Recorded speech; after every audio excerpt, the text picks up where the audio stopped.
L'île de Kwaloya et ses paysages conjuguant mer et montagne, un terrain de jeu grandiose pour l'ultime étape de cette Arctic Race of Norway. 120 km à longer le littoral, puis retour à Tromsø pour 3 tours de circuit urbain. Au départ, le maillot bleu, Dylan Teuns, est dans une position idéale, 3 secondes d'avance au général devant August Jensen, vainqueur de la 3e étape samedi. Un groupe de 7 hommes se détache dès les premiers kilomètres. On y retrouve notamment le Belge Dimitri Claeys, le Français Tony Hurel ou encore Bernhard Eisel, le meilleur grimpeur, est déjà présent dans l'échappée de samedi. Le peloton contrôle, l'écart atteint 5 minutes 40 à son maximum. La formation Katusha sait qu'Alexander Kristoff s'est déjà imposé dans les rues de Tromsø, c'était sur l'Arctic Race en 2014. L'équipe du sprinter norvégien fait donc le travail en tête de peloton pour faire fondre l'écart à partir de la mi-course.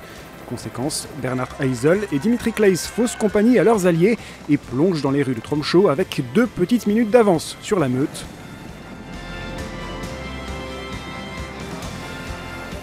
Si le coureur belge de la Cofidis fait de la résistance, le peloton finit tout de même par revenir à 20 km de l'arrivée. Seulement, la perspective d'une arrivée groupée ne fait pas vraiment les affaires de Dylan Teuns qui doit se méfier des bonifications. Le Belge résout le problème en s'envolant dans la dernière bosse de cette Arctic Race à 3 km de l'arrivée. Aucun rival ne peut suivre. Le coureur de la BMC démontre définitivement qu'il est le grand patron de l'épreuve en laissant sur place tous ses rivaux. Battu in extremis d'un boyau, samedi, Teuns s'offre cette fois une arrivée en solitaire et prend tout son temps pour saluer la foule norvégienne.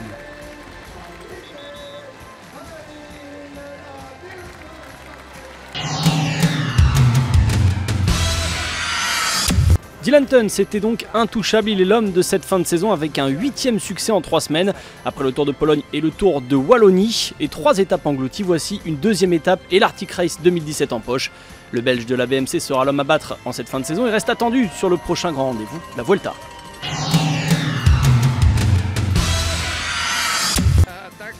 La meilleure défense, c'est l'attaque. Je savais donc parfaitement ce que j'avais à faire.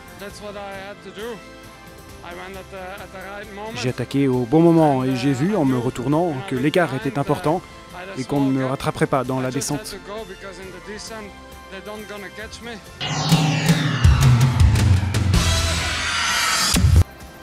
Le Français Loïc Chetou prend la 2e place du jour devant le Norvégien Sven Bustrom. Le sacre de Dylan Teuns marque les esprits. En 5 éditions, jamais un vainqueur de l'Arctic Race n'avait eu autant d'avance au général sur son dauphin. En l'occurrence, 29 secondes sur August Jensen. 5e édition de l'Arctic Race of Norway et 5e vainqueur différent. Dylan Teuns a pris les commandes de l'épreuve dès la première étape avec un succès à Narvik pour ne plus lâcher son maillot bleu.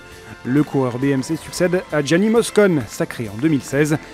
Dylan Teuns fait décidément le plein puisqu'il quitte la Norvège avec le maillot vert de meilleur sprinter et le maillot blanc de meilleur jeune. Systématiquement présent dans les échappées, Bernhard Eisel termine l'épreuve avec le maillot saumon, celui qui récompense le meilleur grimpeur de l'épreuve.